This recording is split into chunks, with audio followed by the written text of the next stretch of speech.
大家好，我係香港註冊中醫師余德賢啊。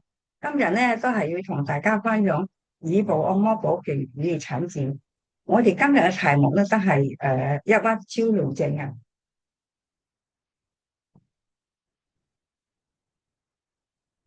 23年前咧有個報刊報道咧，抑鬱症打擊亞洲社會嘅經濟。一個精神科非暴利嘅組織咧，就 ESEBOD 咧個咧就喺南韓嗰度咧有個研討會指出，抑鬱症問題咧對亞洲各國嘅社會經濟帶嚟好顯著嘅負面影響喎。我喺香港執業40幾年啦，睇過唔少抑鬱症、焦慮症引起嘅病。佢嘅併發症咧有嚴重嘅皮膚病、側頭骨、翻脱、婦科病、子宮肌瘤、乳腺增生、閉經啊、甲狀腺腫大等等。我希望大家喺遇到唔開心嘅時候、心理壓力大嘅時候咧，就按摩自己嘅耳仔，按摩自己嘅耳朵嘅耳朵，咁咧就可以舒緩緊張嘅情緒啊！完全你哋試下，有啲唔開心，有啲工作好攰，你就按摩耳仔。我經常對病人講，如果你想到有咩事情唔開心，發展到最壞，你都可以接受，咁就唔係問題啦。有位女士工作時間好長，好長，壓力好大，好抑鬱，好焦慮，好失眠，經常頭痛、頭暈、胃痛，大便咧起稀啦，同埋眼好近啊，好乾澀啊，好乾澀，好疲倦，感覺非常之辛苦，好煩躁。朋友帶嚟見我嘅，我檢查咧個患者咧屬於肝氣鬱阻啊，個瘀阻啦，咁氣血虛輸啦，所以咧我就俾佢咧就安心定神、健健脾和胃嘅治療。咁咧就喺耳尖放血就放少少啫，刺激一下，又喺耳針嗰度，喺由耳針就枕啦，腎啊、胃啊、脾啊等等。每次復診都係攞取3個月或者3個月嘅。咁呢啲要用耳針嘅時候咧，一定要醫生嘅嚴格消毒下先嚟落針嘅。另外就要針咗之後咧，另外隻耳咧就會貼藥丸，就喺翻屋企慢慢搓油啊，慢慢搓油去，慢慢搓去入落去。因為香港人生活比較忙碌啊，一個星期只能夠嚟1至2次，貼耳仔咧會持續治療3日左右，對疾病嘅持續治療咧有幫助啦，好嘅。咁我成最處佢同佢針8回咧，安眠咧、內關啊、足三里啊、三陰交、三陰交等等喎。咁以前嘅症狀好嘅，冇男士係需要個商人嚟嘅，佢喺外國專程嚟香港治病。佢自己講，憂鬱症、焦慮症、失眠、頭腦脹痛啊，已經好多年啦。要食抗憂鬱藥啦，要食好多種先。最尾咧要飲埋咳藥水，個面色灰暗，耳仔我成個耳仔冇咩光澤，到耳皮咧就有少少腫，下頭嘅睇法。我咧就俾佢耳尖放血啦，同埋針個耳仔，針耳仔咧就一邊咧就同佢取腦點啦、枕啦、腎啦，每日咧取唔同嘅穴位，再加睇針。頭2日咧叫佢唔好咁快停藥，呢個食慣藥嘅人咧即刻停咧，會反而有唔好嘅效果。我你慢慢停，慢慢減藥，慢慢減。冇幾耐咧，針咗幾日之後咧，佢唔使食藥都可以瞓覺喎。同時咧，佢冇抑鬱症、焦慮症嘅感覺啦。咁佢又再開一個療程，恐怖療法啦。但係第二個療程喺未做晒，佢接到電話要即刻翻去個國家去啦。因為患者咧係外國專程嚟醫嘅，嚟醫嘅，所以每日都有治療，所以佢個療效就係好快嘅。頭腦脹係對耳屏嘅腫嘅呢樣有啲腫脹嘅，有啲腫脹，個病理反應點？我內心就掛住呢個病人，要翻到原嚟嘅工作環境咧，病情係咪穩定咧？一個月後咧，我接到佢打嚟嘅長途電話咧，話醫生啊，我翻屋企之後咧，唔使食咩藥，病重好咗啦！哇，我好開心，我當時真係好開心。更加開心啲係咧，幾年後咧，佢同佢太太嚟拜訪，仲送嚟一隻自己養嘅白切雞，都話退休啦，喺香港定居啦。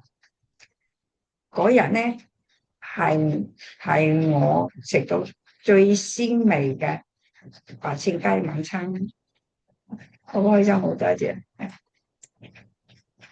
好啦，另一個醫院，某一個患者工作好忙，精神壓力好大，失眠，需要食抗憂鬱藥、安眠藥，有急患有高血壓病史。近年咧就經常頭痛啊、頭暈啊、胃痛啊、大便稀爛啊、眼睛澀啊、好似好疲倦，非常辛苦，好煩躁。哇！我聽佢嘅一大堆病史，我聽到我心都痛。我檢查嘅時候咧，呢個女士呢個患者咧就係屬於脾胃虛弱虛寒嘅，嗰個肝風鬱氣鬱嘅症狀嚟嘅。咁我就同佢乳尖孔液啦，針魷魚啦，扭點啦，肝啦脾啊，睇緊。咁你睇針咧就百會啦、四神中啦、安眠啦、內關啊、足三里、三鳩、嗰個陰陵泉啦、心陰交啦、太溪啦，仲有咧魷魚咧就貼啲藥丸幫佢自己按一按啦。我俾佢咧就安心定神、健脾和胃上正就重要咗。10年後咧，佢再見到我咧，佢同我講：好在你當年醫好我病，唔係咧，我今次金融風暴，我好慘，係真係好慘。有位男士佢自己講，俾牙肉腫痛咧，折磨咗20年，瞓唔好，個腦脹，好疲倦，雙下肢咧好麻痹，你睇過牙醫啊、西中醫啊等等嘅。我睇患者個面色灰暗，灰暗暗，兩個下頰咧就好腫嘅，好腫噶。我通過診視咧，啲屬於呢個症狀屬於病邪入侵足陽明胃經，因為濕嗰啲痰濕內困啊，傷及佢個脾胃，久病咧就傷陰啦，咁導致咧虛火上行啊，牙肉就往往作痛方面，佢當年佢傷及到佢個肝同埋個腎，咁我哋話腎主骨。肝主筋，所以個面色就好灰暗。咁下肢咧就麻痹麻痹痛，主要又係耳針孔血，就耳針咧耳尖孔血之後咧就用耳針驗命格區，命格區喺呢度，命格區同埋腎啦、枕啦咁樣。咁處體針咧就係百會啦。太陽啦，太陽喺呢度邊，中心理啦、印堂啦、下關啦、命格區、命格啊，命格嘅呢兩邊啦，合谷啦，陽陵泉啊，足三里深交太溪啊，最主要咧就係大追放血，之後症狀好咗啦。記者寫咧，好難想象，俾牙肉痛同埋兩個核腫脹折騰咗20年，好可憐。好啦，多年前咧有位中年嘅女士，當時嚟講嘅時候咧，已經係講佢3年前嗰個卵巢手術之後咧，佢即刻感到好鬱鬱不安啊，鬱鬱不安啦。懷疑自己冇卵巢嘅時候咧，就冇內分泌啦，冇內分泌咧，就嗰啲親朋好友咧就七嘴八舌咁樣講，咁以後會變成冰星人啊咁樣。咁由於憂鬱啦、恐懼啊、失眠啊、頭暈啊，咁面色蒼白同埋好多皺紋，又想自殺喎。哎呀，又安排後事喎，又要叫丈夫去揾另一個女人啊，等等，成日啱住喊流淚啊、憂愁啊，精神處於崩潰嘅狀態，好慘。咁我仔細睇佢嘅耳仔，對耳屏咧，對耳屏呢度有少少腫之外咧，冇其他陽性反應點喎。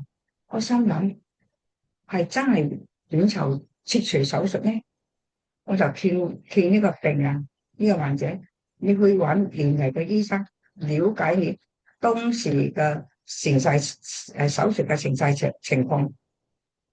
結果係卵巢冇完全切除，只係切除咗少少。啊！個患者解除咗心病，放下精神負擔啊！佢精神負擔好重啊，喺上邊。再配合耳仔體液治療，個病好咗啦，好開心啊！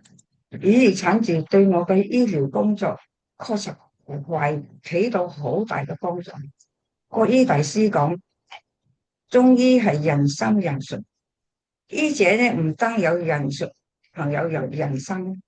如果我冇仔細觀睇患者嘅耳果嗰陣，我對佢個卵巢手術有懷疑，叫佢到現做手術嘅卵巢手術嘅醫生了解真實嘅情況。呢位女士嘅病就好難好啦。另一個醫院有位女士嚟睇病。係會講，武小姐介紹佢嚟嘅。武小姐嘅丈夫講要醫好佢太太嘅失眠症，挽救咗佢哋嘅婚姻。佢太太患病嗰時候咧，脾好暈，常馬夫馬子，全家不得安寧。而家病好啦，家庭和睦和睦啊，身體健康啦。好似呢啲醫好病、家庭和睦嘅事件咧，喺我哋醫案中經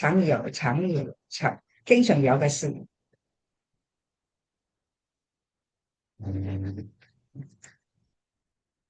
多年嚟嘅語言診治工作咧，對我嘅醫療工作起咗好大好大嘅幫助。下一節咧，我要感謝我嘅恩師同埋各語言專家語言診治嘅專家。我哋咧再睇中國針灸學會對語言診治工作者嘅關懷。香港成立語針學會，再講語言之母黃麗川，把語言產業帶到全世界。我哋以下一節再見啦，拜拜，拜拜。